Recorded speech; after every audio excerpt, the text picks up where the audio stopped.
Venus अगर कुंडली में पॉजिटिव हो तो रिश्ते, प्यार, पैसा, सुख, लग्जरीज, कला, क्रिएटिविटी यानी आर्ट्स और एस्थेटिक्स, आपका पैसा, आपका बिजनेस, आपकी हेल्थ, ये सारी चीज़ें बहुत अच्छे से रहती हैं। लेकिन अगर वीनस आपका पॉजिटिव ना हो आपकी कुंडली में, आपके बर्थ चार्ट में, आपके जायचे में, तो ज़िंदगी बहुत ड्राई सी रहती है, बेरंग सी रहती है। क्योंकि वीनस जो है ये आपकी आँखों को भी देखता है, आपके रिप्रोडक्टिव सिस्टम्स को भी देखता है, आपकी स्किन को भी देखता है। जिसका वीनस बहुत अच्छा होगा उसकी आँखें 6/6 चल रही होंगी, रिप्रोडक्टिव सिस्टम बहुत अच्छा होगा, स्किन उसकी ग्लोइंग होगी, ये सारी चीज़ें वीनस देख रहा होता है। और अगर वीनस ख़राब हो तो ये सारी चीज़ें ख़राब भी हो जाती हैं, चाहे वो आपकी लग्ज़री लाइफ़स्टाइल हो, आपके रिश्ते हों, आपका प्यार हो, पैसा हो, बिज़नेस हो, ये सारी चीज़ें अप्स एंड डाउन्स में ही चल रही होती हैं। ऐशो आराम नहीं मिलता, कंफर्ट नहीं मिलता। लेकिन अब मज़े की बात ये है कि वीनस जो है वो ट्रांजिट कर रहा है टॉरस में। जैसे सन पॉजिटिव हो चुका, अपनी उच्च की राशि में जा चुका, एग्जॉल्टेड पोजीशन पर जा चुका, शर्फ में जा चुका, इसी तरह अब वीनस भी ट्रांजिट कर रहा है अपनी राशि में, अपने ज़ोडिएक में, अपने बुर्ज में। और वीनस ट्रांजिट कर रहा है 20 अप्रैल को टॉरस राशि में, टॉरस बुर्ज में, बुर्ज सौर में, और ये 14 अप्रैल तक आपके बुर्ज सौर में रहेगा, फिर ये मिथुन में यानी जेमिनी में चला जाएगा। तो यहाँ पे अब जब टॉरस में आएगा तो ज़िंदगी नेचुरली एक सुकून वाली, रिश्तों की स्टेबिलिटी देखने को मिलेगी, प्यार मिलेगा, फाइनेंशियल कंफर्ट मिलेगा, लग्जरियाँ मिलेंगी, ये सारी चीज़ें मिलेंगी। लेकिन बात वही है कि ज़िंदगी इतनी आसान नहीं होती। वीनस ट्रांजिट तो कर रहा है अपने घर में, लेकिन इस चीज़ को हम छोड़ नहीं सकते कि सैटर्न जो है वो तीसरी नज़र से टॉरस को देख रहा है। और जैसे ही वीनस इसके अंदर आएगा, ट्रांजिट करेगा, तो जो सैटर्न है वो इसको देखेगा तीसरी नज़र से। और तीसरी नज़र जो होती है वो ऐसी है कि जो चीज़ें आपको आसानी से मिलने लगी थी उनमें थोड़ा सा जो उनकी रफ्तार है, उनकी जो स्पीड है वो थोड़ी कम हो जाती है और प्रेशर थोड़ा सा बढ़ जाता है। और ये वो दौर होता है जहाँ इंसान सब कुछ चाह रहा होता है, प्यार भी चाहता है, पैसा भी चाहता है, लेकिन दोनों चीज़ें जो हैं वो एफ़र्ट्स और सब्र और टाइम माँगती हैं आपसे। इसका मतलब ये नहीं है कि ये योग ख़राब हो गया है या एक जो वीनस का ट्रांज़िट है वो ख़राब हो गया है, बल्कि ये एक ऐसी सिचुएशन है कि जहाँ पे प्लैनेट्स जो हैं वो हर चीज़ एकदम से नहीं देते, क्योंकि अल्लाह पाक का एक निज़ाम इसी तरह काम करता है।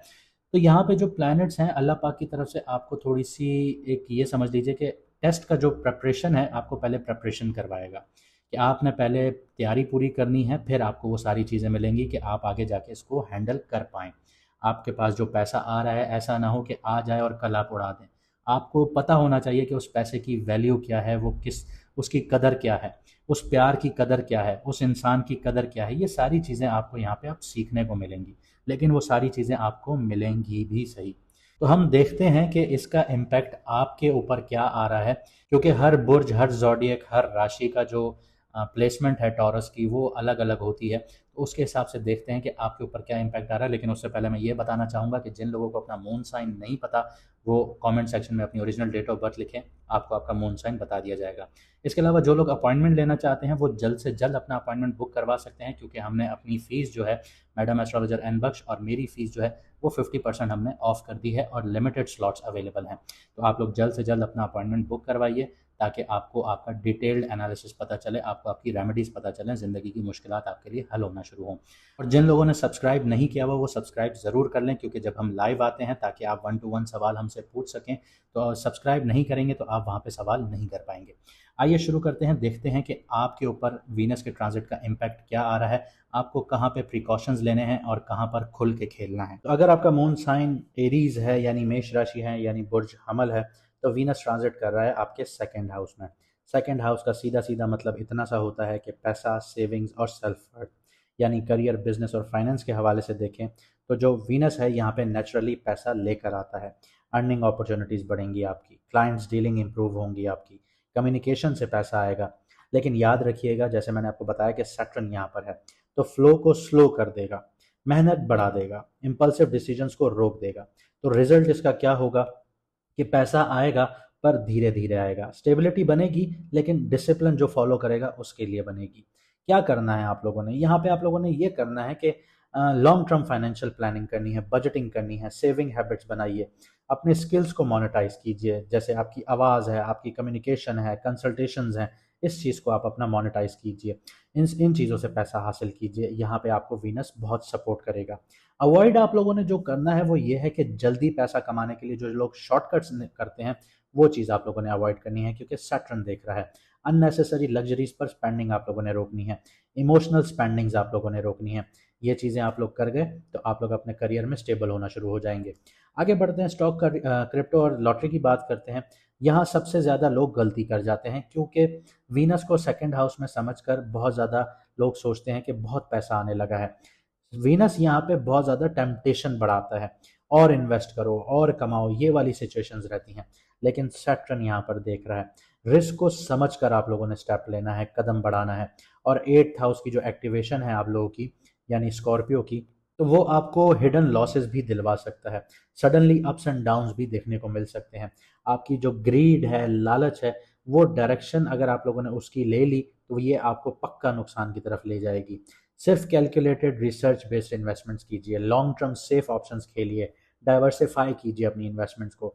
और यहाँ पे लॉटरी वाला अगर माइंडसेट है आप लोगों का, ओवर ट्रेडिंग वाला माइंडसेट है, सुन के किसी की बात को इन्वेस्ट करने वाला माइंडसेट है, तो यहाँ पे याद रखिएगा कि ये चीज़ें आपको अभी फेवर नहीं करेंगी। ये टाइम सट्टेबाजी का बिल्कुल भी नहीं है, एक स्ट्रक्चर्ड अप्रोच का है। आगे बढ़ते हैं, आपके रिलेशनशिप्स की बात करते हैं, मैरिड लोगों की बात करते हैं, सिंगल्स की बात करते हैं। तो यहाँ पे वीनस सबसे गहरा खेल खेलता है, एट्थ हाउस को भी देखता है, सेकंड हाउस को एक्टिवेट करता है, यानी फैमिली बॉन्डिंग्स, वैल्यूज, आपकी इंटीमेसी, सीक्रेट्स, इमोशनल डेप्थ, ये सारी चीज़ें एक्टिवेट हो जाती हैं। यानी अब सिर्फ सरफेस पर आपको प्यार नहीं होगा, आपको वीनस जो है वो अंदर लेकर जाएगा। मैरिड लोग जो हैं वो फाइनेंशियल डिस्कशंस जो हैं उनकी बहुत इंटेंस होना शुरू हो जाएंगी। ट्रस्ट इश्यूज भी आ सकते हैं, हिडन बातें भी सामने आ सकती हैं, छुपे हुए राज भी आपको सामने नजर आएंगे। इंटीमेसी बहुत ज़्यादा आप लोगों की डीप हो जाएगी, या टेस्ट भी हो सकती है। यहाँ पे आप लोगों को करना क्या है, करना आप लोगों ने ये है कि आपकी जो कम्युनिकेशन है वो बहुत ज़्यादा ऑनेस्ट रखनी है, फाइनेंशियल ट्रांसपेरेंसीज रखनी है, ईगो को साइड पर रखना है। यहाँ पे आपको और चीज़ें बताता हूँ कि आपने कुछ अवॉइड करनी है। एक तो ये कि आपने सस्पिशियस बिहेवियर नहीं देना, यानी कि आपके ऊपर शक किया जाए, कंट्रोलिंग बिहेवियर नहीं देना, पास्ट इश्यूज को अननेसेसरीली नहीं उठाना अपने पार्टनर के, तो आपकी लाइफ यहाँ पे स्मूथ हो जाएगी। सिंगल्स की बात करते हैं तो स्ट्रॉन्ग अट्रैक्शन आप लोगों को देखने को मिलता है, कार्मिक कनेक्शन फील हो सकता है आप लोगों को, लेकिन क्लैरिटी आप लोगों को स्लो मिलेगी। ये एक इंस्टेंट लव वाला फेज बिल्कुल भी नहीं है आप लोगों के लिए। तो यहाँ पे आप लोग ऑब्जर्व कीजिए, धीरे धीरे कनेक्ट कीजिए अपने, जिससे भी आप अपनी ज़िंदगी को साथ लेके चलना चाह रहे हैं, जिनके साथ इंटेंशन को समझिए उनकी। यहाँ पे जल्दी अटैच होना आप लोगों के लिए गलत होगा, फिजिकल अट्रैक्शन को लव समझना आप लोगों के लिए गलत होगा, तो इन चीज़ों से बचिएगा। हेल्थ की बात करते हैं तो यहाँ पे जो सैटर्न है वो यहाँ पे इम्बैलेंस करेगा। इम्बैलेंस जो करेगा तो वो रिजल्ट आपको क्या दिखाएगा कि आपको हार्मोनल इश्यूज दिखा सकता है, स्ट्रेस बिल्डअप कर सकता है, रिप्रोडक्टिव या हिडन हेल्थ कंसर्न्स दे सकता है। डाइट को कंट्रोल कीजिए, शुगर या ऑयली फूड अपना कम कीजिए, रेगुलर रूटीन मेंटेन कीजिए, एक्सरसाइजेस कीजिए। यहाँ पे ओवर ईटिंग आप लोगों ने अवॉइड करनी है, आप लोगों ने लेट नाइट्स जागना आप लोगों ने अवॉइड करना है, स्ट्रेस इग्नोर करना है। आप लोगों ने स्ट्रेस हो रहा है, बाहर चले जाइए। तो ये जो ट्रांजिट है ये आपको सिर्फ प्यार और पैसा देने नहीं आया, ये आपको आपका वैल्यू सिस्टम को रीसेट करवाने आया है। आप पैसा कैसे हैंडल करते हैं, आपके रिश्तों में कितनी सच्चाई है, उनसे कितनी सच्चाई के साथ आप लोग जीते हैं, आप अपना डिज़ायर्स को कंट्रोल कर सकते हैं या नहीं कर सकते। वीनस आपको देना तो बहुत कुछ चाहता है, लेकिन यहाँ पे सैटर्न जो देख रहा है तो वो इंश्योर करता है कि आप संभाल पाएंगे या नहीं। उम्मीद करता हूँ आपको वीडियो पसंद आई होगी, तो वीडियो को लाइक, शेयर और कमेंट ज़रूर कीजिएगा वीडियो पर, और चैनल को सब्सक्राइब करना मत भूलिएगा। हम लाइव आते हैं, जो लाइव पे उन्हीं से ही बात होगी जो चैनल को सब्सक्राइब करेंगे। हमें दीजिए यहाँ से इजाज़त, मिलते हैं अगली वीडियो में सितारों के सफ़र पर।